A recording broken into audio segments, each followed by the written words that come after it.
کسی اصل پر احسان کرو نا تو وہ کئی نسلوں اپنی اگلی نسل کو بھی بتا کے جاتا ہے یہ میرا محسن ہے. اصلاں نال جے نیکی کریے تے نسلاں تاک نہیں بھول دے. ہاں بے اصلاں نال نیکی کریے, بے اصلاں نال نیکی کریے تے پھول کنڈیاں نال تول دے, پھر حالات خراب ہو جاتے ہیں. بلکہ کسی نے یوں بھی کہا کہ بے اصلاں نال نیکی کریے تے پٹھیاں چالاں چل دے, وہ الٹ کام کرتے ہیں. تو دوست, ہم تو اپنے بزرگوں کی اولادوں کا اور استادوں کی اولادوں کا احترام کرتے ہیں, تو جو نبی پاک کی اولاد ہے, جو حضور کا مقدس خاندان ہے, اس کے لیے کتنی کو عقیدت ہمارے دل میں ہونی چاہیے, کتنا کو احترام ہونا چاہیے, کس حد تک بڑھ کے ہمیں اپنی عقیدتوں, ارادتوں اور محبتوں کا اظہار کرنا چاہیے, اس کو ذرا سمجھیں.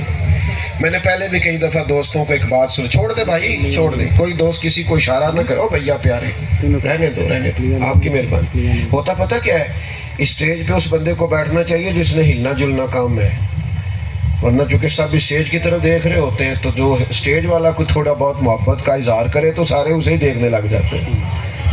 تو ساڈا اس ویلے مسئلہ ہے کہ سانو ویکھو, تو یہ بھی عجیب لڑائی ہے محبت کی. تو اس لیے کوئی کسی کو اشارہ نہ کرے. باقی موبائل سے کچھ دوستوں کو بڑا عشق ہے, آپ جتنا مرضی زور لگائیں انہوں نے نہیں بند کرنا.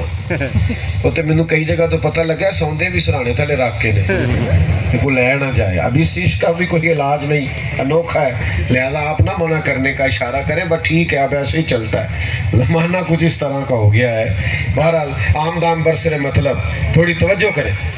میں نے پہلے بھی ایک دو دفعہ بات عرض کی ہے, ہمارے جو پرانے دیسی لوگ تھے نا, ان کی عقیدتیں بڑی ٹھیک تھیں. پڑھے لکھے زمانے میں بیسے ہی بیسے ہیں.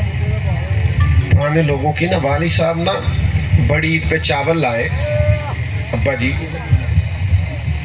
چاول بڑے اچھے تھے. تو یہ پرانے لوگ جانتے ہیں کہ سیمپل کہتے تھے, جو نیا چاول آتا تھا نا 2 کلو چاول, یہ سیمپل پہلے پکا کے دیکھ لو.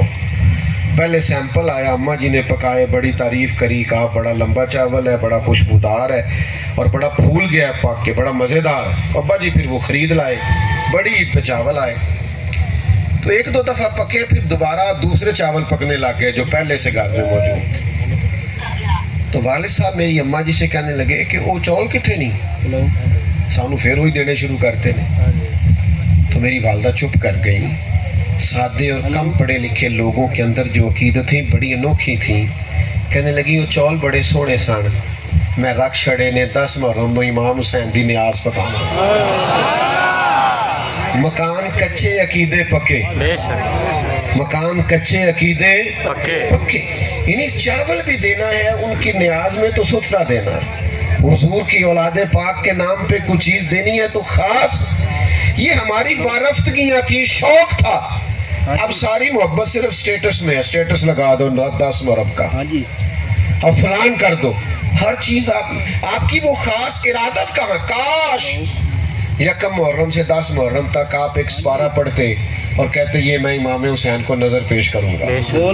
آپ کچھ نفل پڑھا دیتے کہ امام علی مقام نے تو کربلا میں بھی سجدے کو نہیں چھوڑا. کاش آپ حضور پر, نبی پاک کے آل و اصحاب پر درود پاک بڑھا دیتے کہ میں نے زیادہ درود پڑھنا ہے, اس لیے کہ یہ ایام ہے ان کی شہادت کے. لیکن ہم اصل سے ہٹ گئے.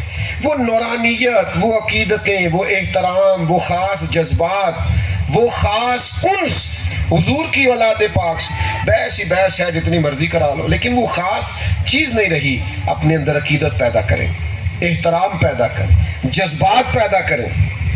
ہمارے بزرگ سادات کا بڑا احترام کرتے تھے, وہ حضور کی نسل کا بڑا احترام کرتے تھے. صحیح العقیدہ سادات کے اکرام بڑے کرتے تھے. لیکن ہماری نئی نسل میں تو وہ ذوق شوق ہی نظر نہیں آتا. تو پہلا سبق آج کا یہ ہے کہ حضور کی اولاد کا پیار ضروریات دین میں سے ہے. اس کو اختیار کریں, اپنے دلوں میں پیدا کریں. خاص وارفتگی, چلے اس طرح کریں 9-10 محرم کا روزہ ہی رکھ لیں کہ میں ان کی یاد میں اس عبادت